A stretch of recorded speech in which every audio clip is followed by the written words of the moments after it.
edificar para morar nela. Diga comigo, edificar para morar nela. Você pode falar mais forte? Diga, edificar para morar nela.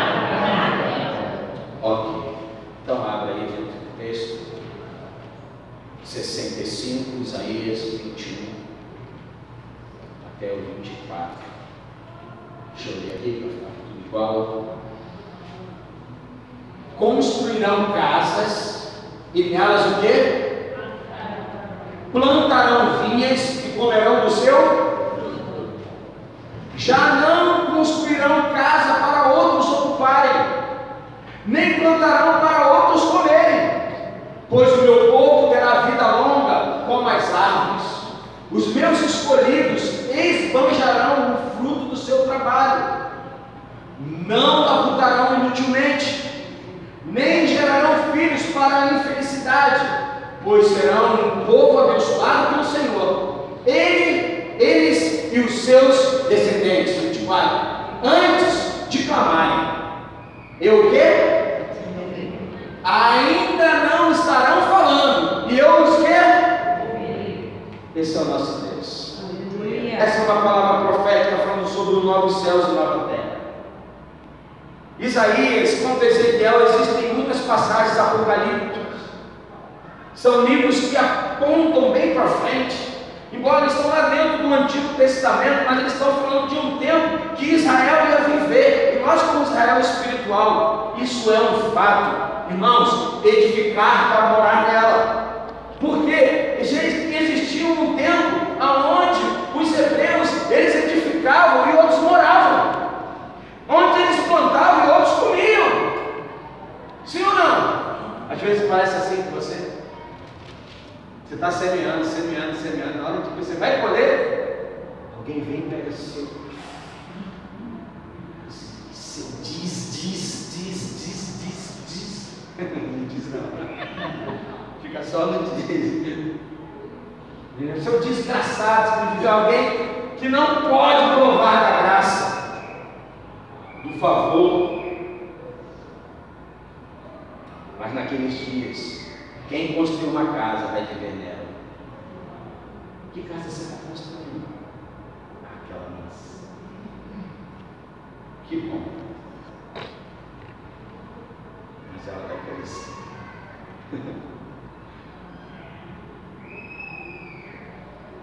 Porque a Bíblia diz: pois não serão destruídas pelos exércitos invasores.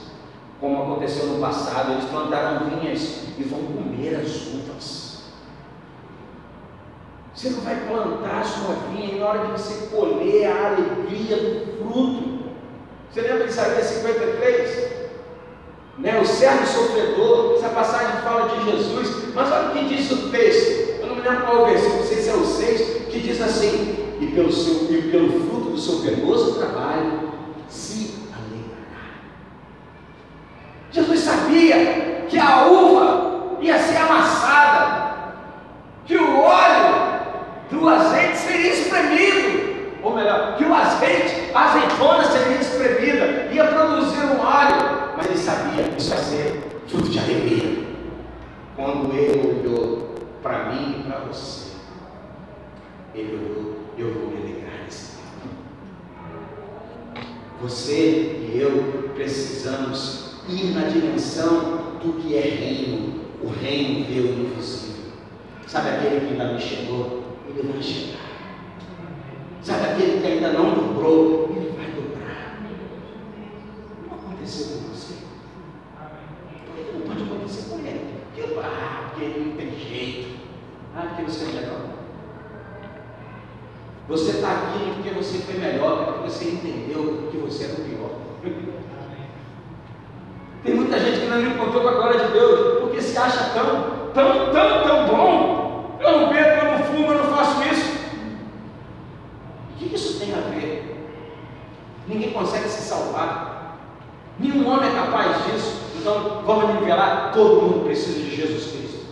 O seu chefe rico, poderoso, maravilhoso, que parece que não tem falta de nada, ele precisa de Jesus Cristo. Dor de barriga dá em todo mundo, um dia a dor de barriga vai dar nele.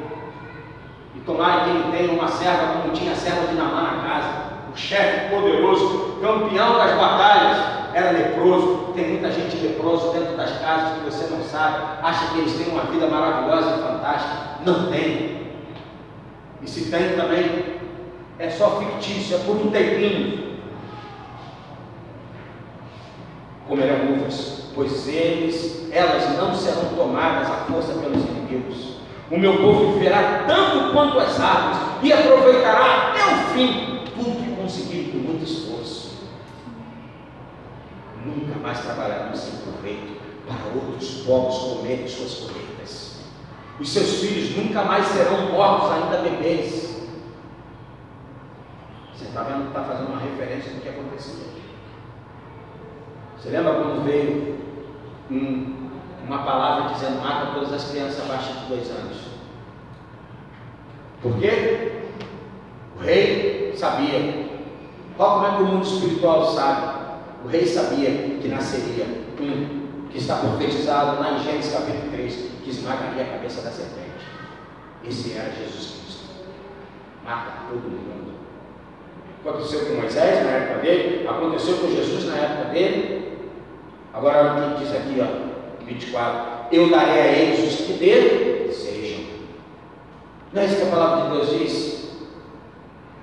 Salmo 37, o que ele diz? Agrada-te do e ele satisfará os desejos do teu coração. Tem gente aqui, se Deus satisfazer o desejo do nosso coração, você está perdido. Por isso que Deus não ouve. Mas quando a gente alinha os desejos do nosso coração, que estão alinhados com os desejos do coração de Deus, é na hora. Olha o que a palavra de Deus diz, ou não é isso? Cadê 24? Enquanto eles ainda estiverem falando comigo sobre suas necessidades, eu já terei respondido as suas orações. Você quer esperar por esse momento? Você quer crer por esse momento? Senhor, você fica, já respondi. A Bíblia diz: ainda a palavra não chegou à nossa boca e ele já sabe. Não sejam as vossas palavras repetitivas. Deus sabe o que eu e você precisamos. Agora, existem princípios. Mateus capítulo 7, versículo 7 diz: pedir e o quê? Buscar e bater e, pois todo que pede, todo que busca e todo que bate,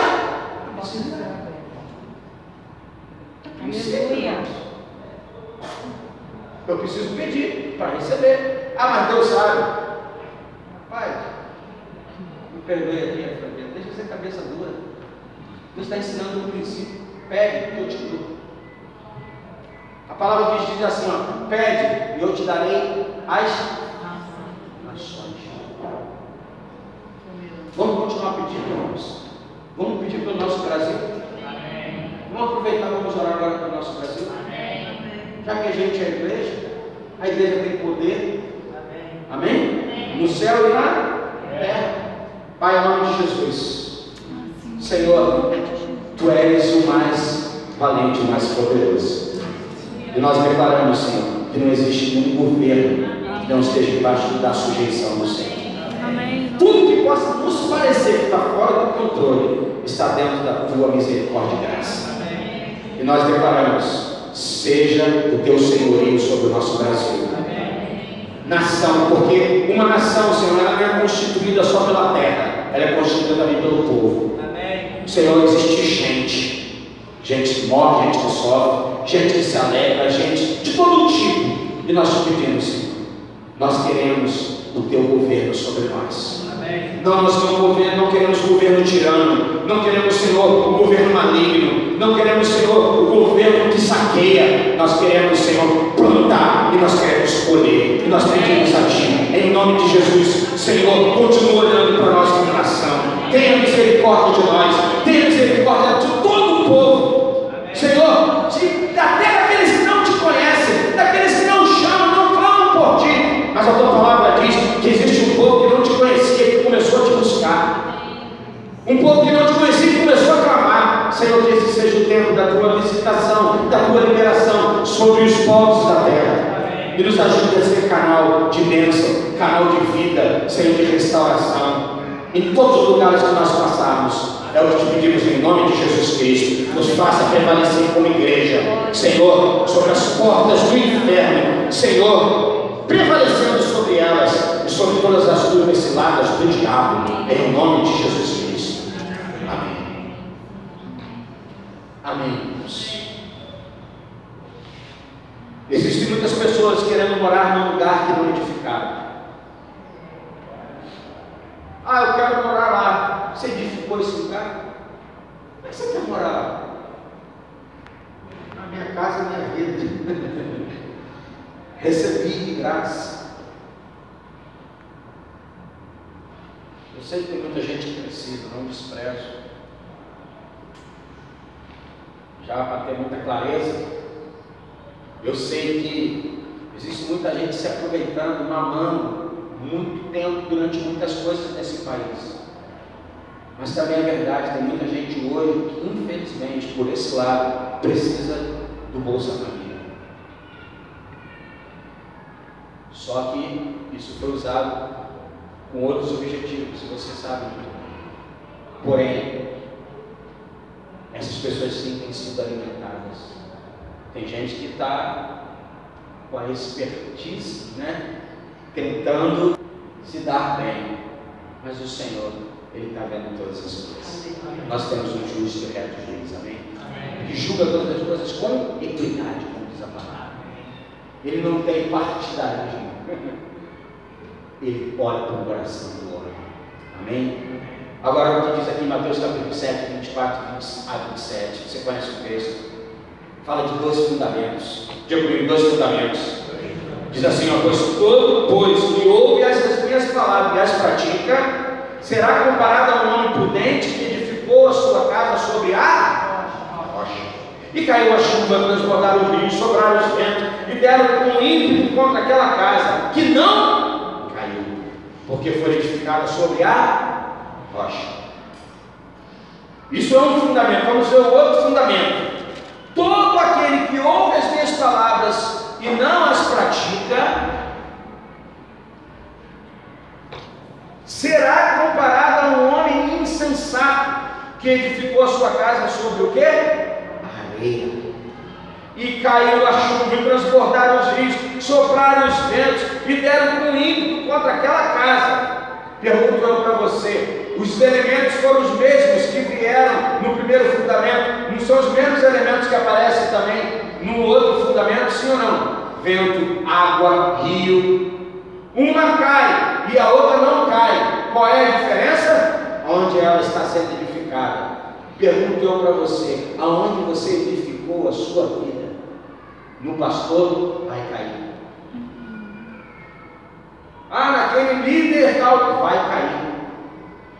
Porque Deus, meu irmão, tudo que entra no lugar de Deus na nossa vida vai ser um problema, viu? Você está trazendo briga para você mesmo.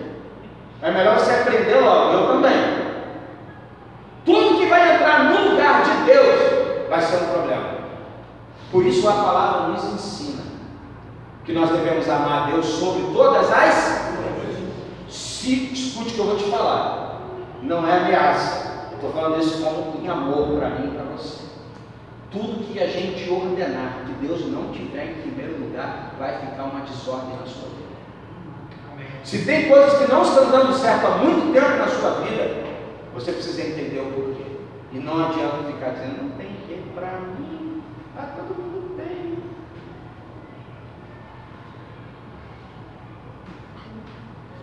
Existem certos tipos de flores que, se botar no esteiro, no meio de uma vala, ela continua exalando cheiro.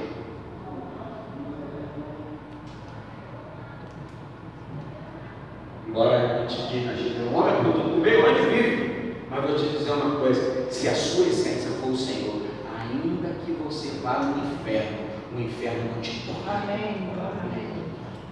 A morte não te pega. Aconteceu com Sadraque, Mesaque e Abednego, aconteceu com Daniel na cova dos leões, aconteceu com Jesus Cristo, aconteceu com isso, tudo outro. Mas eles morreram. Tudo morre. Você lembra a menina que Jesus ressuscitou? Depois que ele ressuscitou, como a gente falou semana passada, o que ele fez? Alimente a menina. A menina alimentou, mas depois ela morreu. Só teve um que morreu e ressuscitou e vive para sempre, irmão. Amém. Se chama Jesus Cristo, o Nazareno. Amém. Amém.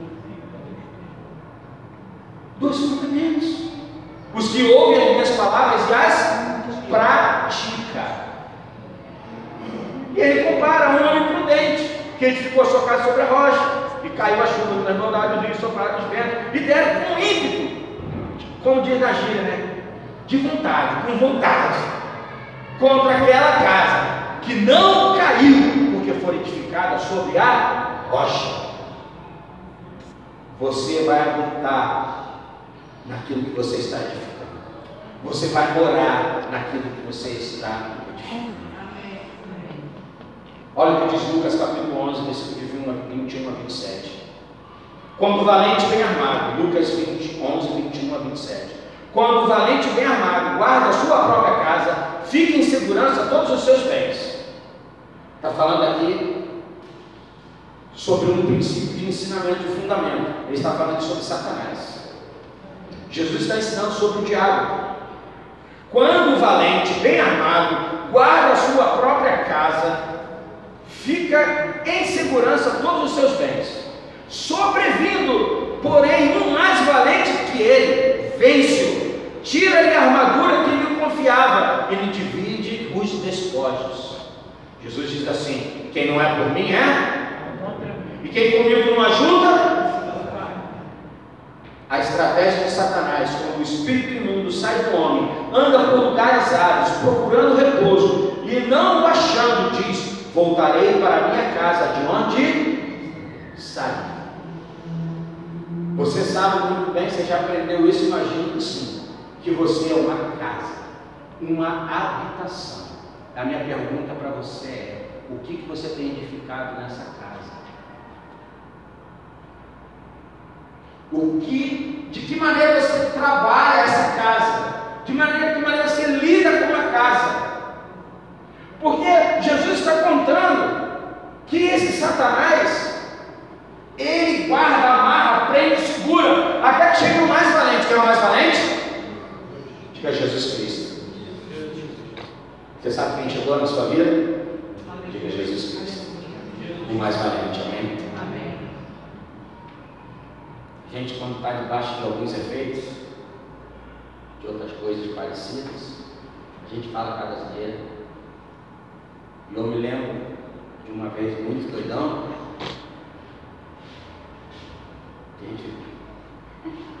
Você já foi doidão? Continuo sendo. Só troquei o negócio.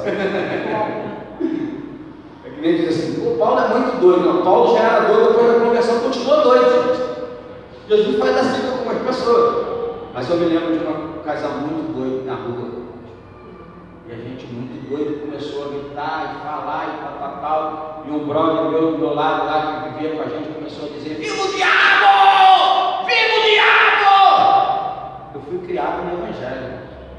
Jesus mexeu comigo, eu fiquei: ô, para com essa história, meu irmão! Tá maluco? Fala um monte de besteira. Eu falei: vai chamar esse negócio lá para o outro lado.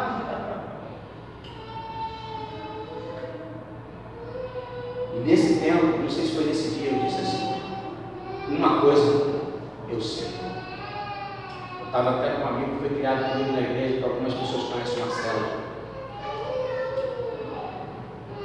E eu nesse dia, debaixo de efeitos de outras coisas, embora com consciência, disse a seguinte frase: isso está ligado comigo, criança não atrapalha nada, né? Delas é o reino dos céus. Eu disse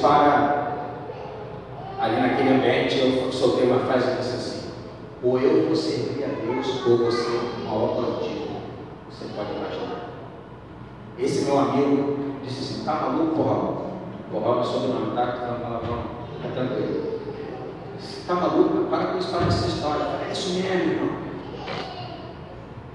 Eu, na busca de querer preencher algo que a gente não sabe, está tão perto de nós, é tão acessível, eu querendo preencher com coisas. Tem gente que está dentro da igreja e continua querendo preencher com coisas. Só Deus preenche. Só Deus preenche. É verdade. E você já sabe, pelo resultado, que quem ganhou essa história. Amém? Não foi o valente, foi o mais valente. Eu estou aqui como testemunha para servir ao Senhor, nosso Pai. E você também. Vamos dar uma salva de palmas a Ele. Eu só estou aqui por causa dele. Amém? Você só está aqui por causa dele. Aleluia, verdade. Não tem mérito nenhum meu. Nenhum mérito. É pura graça que me alcançou. E essa graça precisa tocar outras pessoas. Amém. Essa graça tem que ser espalhada.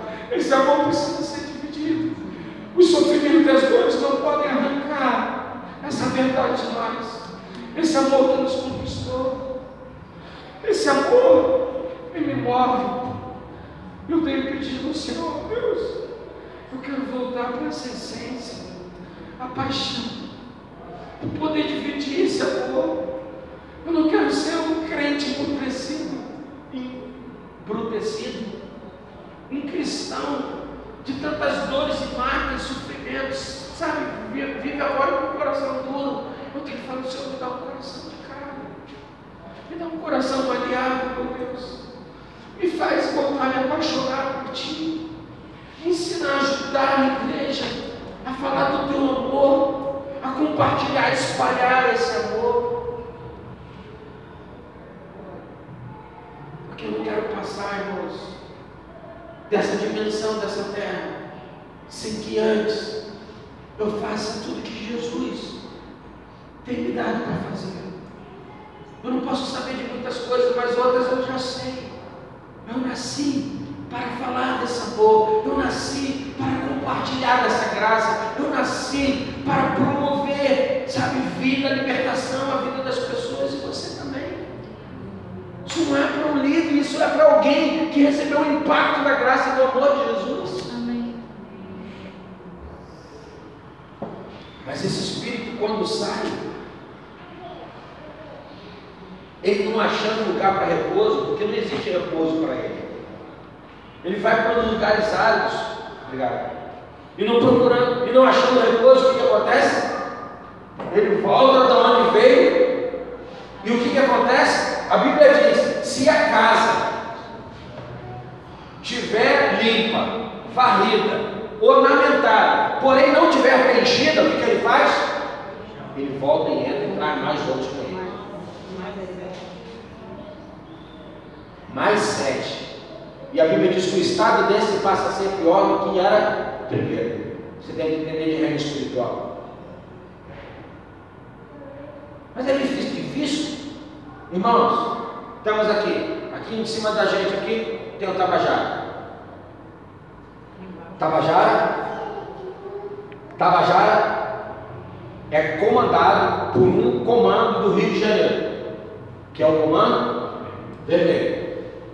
Não sei, toda hora muda, você não sabe o que tem, daqui a pouco vem o ADA, vem o terceiro comando, são tantos comandos. Mas deixa eu dizer uma coisa: se vier só o chefe lá da ADA, que estão em algumas comunidades, só o chefe consegue entrar para tomar um morro desse, que tem um outro dono, que tem um outro forte, valente, o que ele tem que fazer?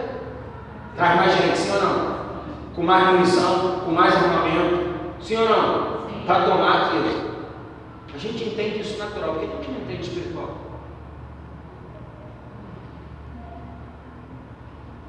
Por isso a Bíblia diz que quando Satanás caiu, foi despojado do céu, desse reino dos céus, ele caiu e veio com ele o quê? 1/3. Ele convenceu e influenciou. Mas quantos terços ficaram? Diga 2/3. 2/3 é maior do que 1. Então, para cada demônio existe um anjo para lutar suas guerras. Melhor, existem 2 anjos para lutar suas guerras. Sim ou não? Pelo menos eu acho que eu aprendi isso na matemática. 1/3. Não é verdade? Ficou quantos terços? 2 terços. Ficaram 2. Então, se um caiu, 2 ficaram. Então, irmãos, ainda que existe um exército que se levanta contra nós. Como diz o servo Davi, meu coração não se atemorizará. Eu passarei pelo meio de um batalhão, não serei atingido. Perseguirei os meus inimigos e os alcançarei. E só voltarei depois da cabo deles. Escute uma coisa, que você receba a unção do boi selvagem. Toda vez que o diabo tocar em você, ele arranjou um problema. Amém. Recebo. Sim? Você aceita? Presta atenção no que eu estou falando.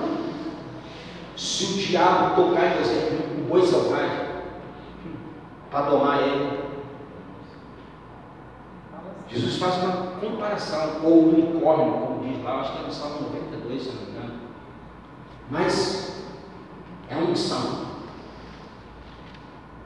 O diabo, cada vez que ele tocar em você, ele arranja um problema. Porque você se levanta ainda com mais fúria, com mais raiva. Você tocou? Sabe qual é a minha vingança? Para cada guerra que ele tentar entrar no caminho e tocar, que os céus sejam povoados, que os cativeiros sejam abertos e liberados. Que o diabo sabe muito bem, você não está no anonimato. Você pode ser um crente muito quietinho, você não está no anonimato, ele sabe quem você é. Já que ele sabe quem você é melhor que ele saiba quem você é em Deus. Do que você, só se você quietinho. Eu não mexo com ele. Tem gente que fala assim, fala de diabo não. Fala de diabo. Irmãos, Deus é mais forte ou o diabo é mais forte? Deus. Tem certeza? Cada um tem que se virar nesse negócio aí. Porque nós somos aquilo que nós cremos. Nós somos e vivemos aquilo que nós cremos. Eu vou te dizer, isso não é a minha capacidade. É porque você crê. Não, é porque eu não tenho outra alternativa a não ser crer. Porque eu sem Deus já era para ter ido há muito tempo. O mundo espiritual sabe. Não foi uma ou duas vezes que ele tentou me buscar. Depois de convertido, ele falou, parou, não. Ele continuou dizendo, eu vou te matar. Eu sei que ele quer me matar. Ele também quis matar Jesus Cristo. Ele quer matar os servos de Deus. E só vai matar se Deus permitir para um propósito. Porque enquanto isso não se cumprir, irmãos, nós estamos guardados pelo Senhor. Ou eu creio nisso ou não creio. Ou eu vou, fazer horóscopo, gospel, lendo o Salmo 91. Aquele que habita no esconderijo do Altíssimo, sombra do Onipotente. Aí sai na rua, meu Deus! Eu não estou falando, a gente vive numa cidade violenta, mas vou te dizer uma coisa, irmão. Não baixe a sua guarda, não remova o seu escudo da fé. Amém? Porque ainda que um homem sanguinário possa tentar alguma coisa contra você, Deus é conosco. Deus pode nos livrar. Nós vamos, irmãos, nos mover nessa terra, não vamos ficar refém. Meu Deus, estou com medo de sair. É o espírito do pavor que veio amedrontar. Eu não sei se eu faço isso, porque, existe exemplo pânico. Eu sei que isso acontece, irmãos. Eu tive há pouco tempo atrás, quando eu tive um negócio da miocardite, eu fui fazer um exame, entrei dentro de uma máquina, me deu um pavor daquele negócio. Eu falei, meu Deus, estou ficando velho, frouxo. Já fui mais macho, estou ficando velho e frouxo, não é possível. Me deu um pavor.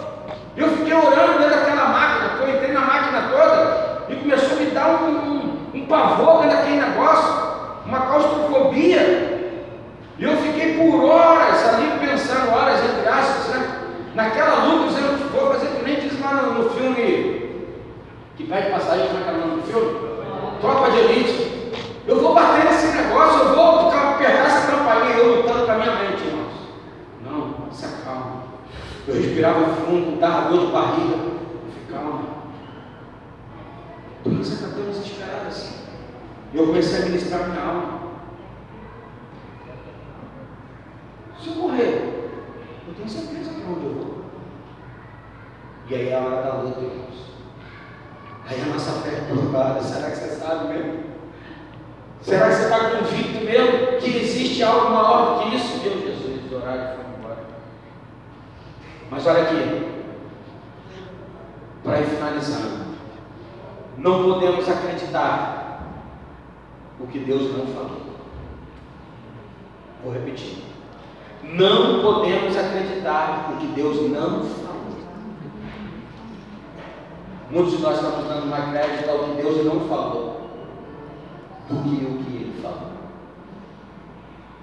Mateus capítulo 4, a Bíblia diz que Jesus na tentação do deserto, Ele venceu Satanás em 3 situações específicas, dizendo que assim está escrito.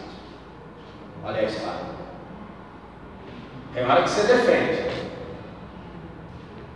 tem hora que ele sem o capacete, a couraça, o cinturão, os pés protegidos, embraçando o escudo, mas tem hora que a espada precisa entrar em ação. E inimigo tem hora que precisa ser ferido, precisa ser atingido. Você não vai ficar só recuando. E a gente sempre diz, é engraçado que dentro de uma armadura, que isso é uma ação medieval, né? Você vai ver isso nos filmes medievais.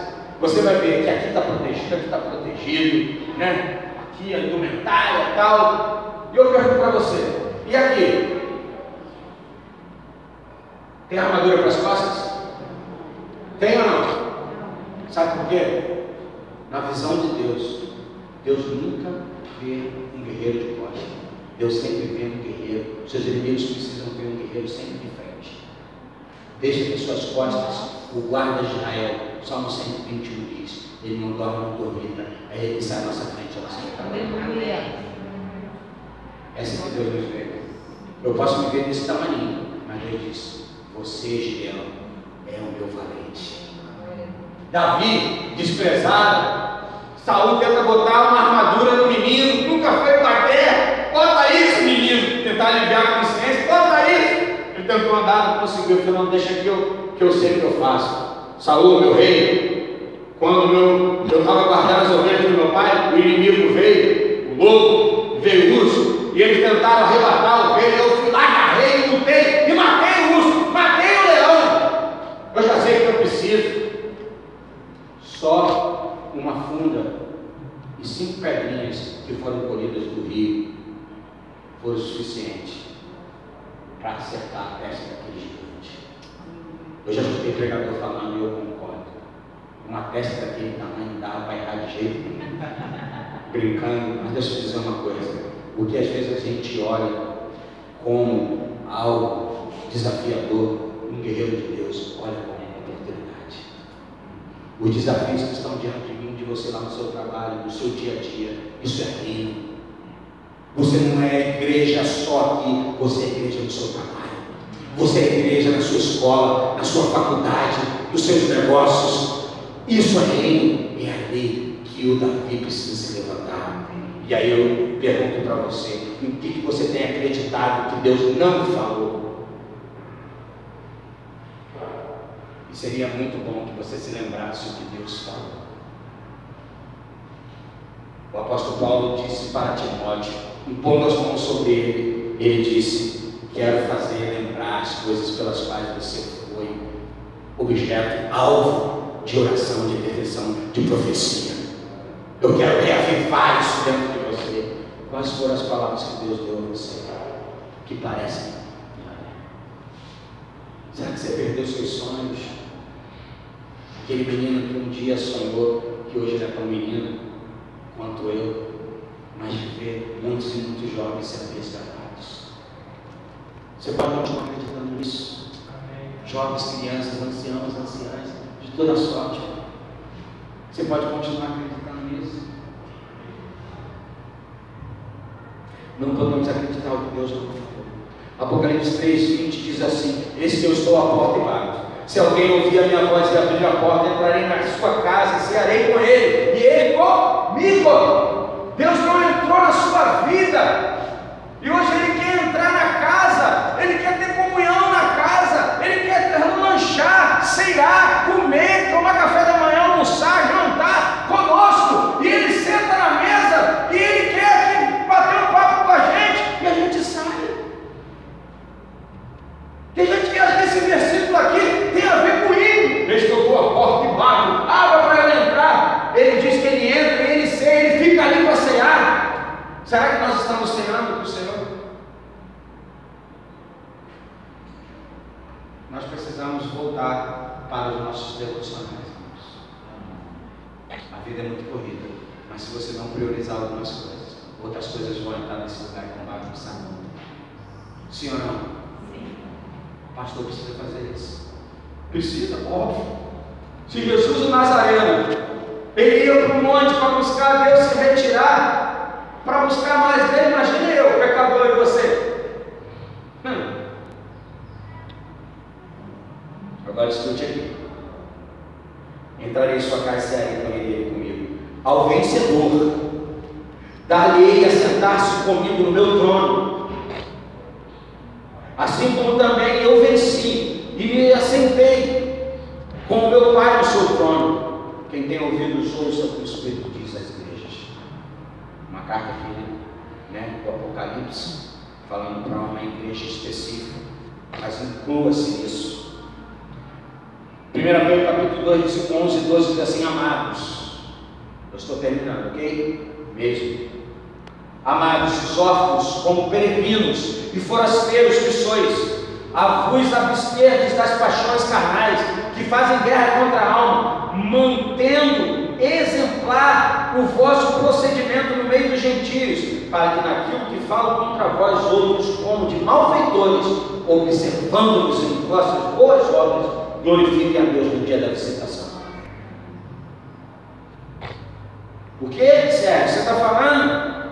Olha a exortação de Pedro: amados, exorto-vos como peregrinos e forasteiros. O que é um peregrino? Diga para mim. O que anda em peregrinação? Sim. Mas o que é isso? Diga um viajante, um romeiro, um estrangeiro que está nesta vida para passar a eterna. Jesus está dizendo para nós: irmão, irmã, meu filho, minha filha, você receba essa minha exortação. Você é um peregrino nessa terra, você está de passagem nessa terra, você é apenas um viajante. Mas deixa eu te dizer uma coisa: tem gente aqui que viaja muito, Marco viaja muito quando trabalha, fica em excelentes hotéis, muitos hotéis de 5 estrelas. Eu não preciso nem perguntar isso para ele, porque eu tenho certeza, por mais que ele fique num hotel 5 estrelas, o que ele mais quer é voltar para casa. Comidas maravilhosas, ele quer o arroz, o feijão dessa moça aqui, sim ou não? Ele fala para mim: cara, Cabelo, ele fez um negócio para mim. Sabe por quê, irmão? Casa. Quero exortar você. Você é só viajante nessa vida. Se alegre, você vai voltar para casa. Aleluia.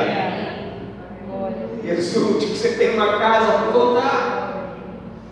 Você não está perdido, irmãos. Tem gente que pode não ter nada nessa terra. Nada. Quando eu li um livro do Rick Joyner,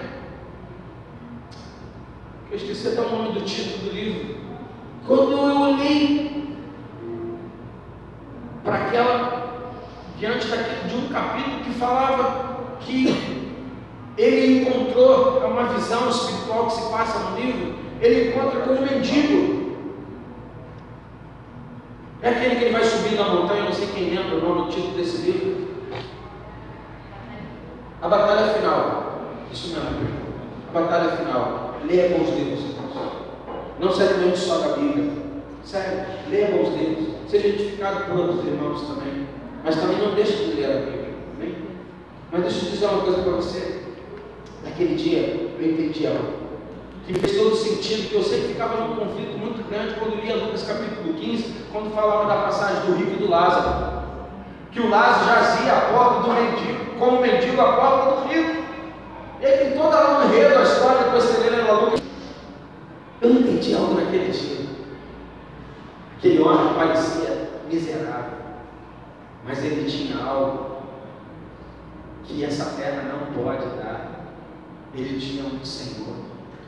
Embora seja chocante, mas o que acontece? O livro fala que existem muitos mártires que não são conhecidos. E ele conheceu um homem.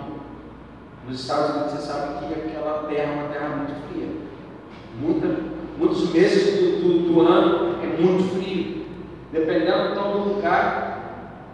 E um daqueles homens mendigos, que recebia talvez um outro tipo de mendicação, que se fala, não sei se está certa essa palavra, mas diferente talvez da nossa realidade no Brasil, ele colhia as coisas na rua e vendia e comprava panfleto e entregava às pessoas, evangelizava as pessoas.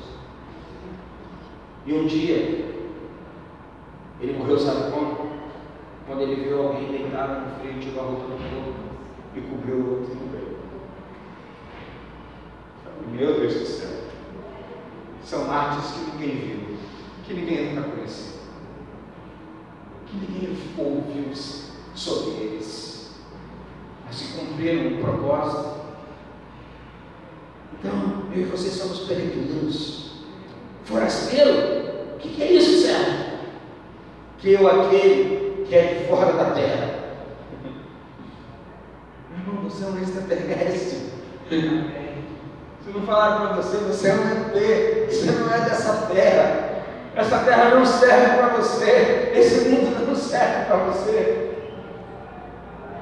Vocês lembram quando o Rodolfo esteve com a gente lá, em um dos nossos eventos do RG, Rodolfo, que era ex-Raimundos, ele quando converteu, ele fala que um dia ele era amado e aclamado por toda a mídia, MTV e tal, toda hora que ele entrevista, aí de repente ele tem uma experiência com Jesus e começa a fazer um caminho. Ele falou, caramba, um dia eu era amado, outro dia eu era odiado, e ele percebeu, eu estou estragado para esse mundo. Deixa eu te dizer uma coisa, você está estragado para esse mundo.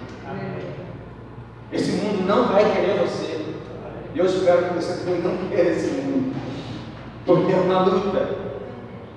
Mas João capítulo 14, eu encerro aqui, que é um texto um pouquinho maior, mas Jesus diz assim: não se turbe o vosso coração. Crede em Deus, crede também em mim. Na casa de meu pai há muitas moradas. Se não for assim, eu não vos teria dito. E ele continua dizendo o quê? Vou preparar-vos um. Você tem um lugar. Você tem para onde voltar. Amém. Exulte com alegria. Você tem lugar para voltar.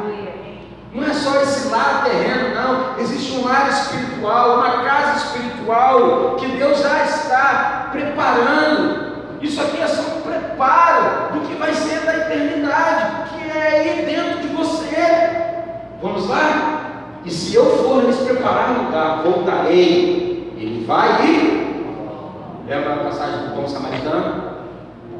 Cuidou do que estava arrebentado, não é verdade? Botou numa hospedaria, disse: eu vou, mas eu volto. Se tiver alguma coisa para pagar, na hora que eu voltar, eu acerto. É isso aí, eu vou preparar um lugar para você.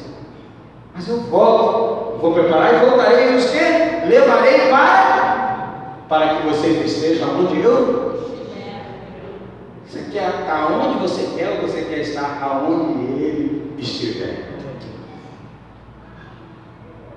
Vocês conhecem o caminho para onde eu vou. Aí, um discípulo, diga discípulo, andava com Jesus, viu Jesus, observou Jesus, viu milagres de Jesus, viu curas de Jesus, viu cegos serem curados, viu coxos levantarem, viu paralíticos se moverem, viu gente ressuscitando provavelmente. Olha o que Jesus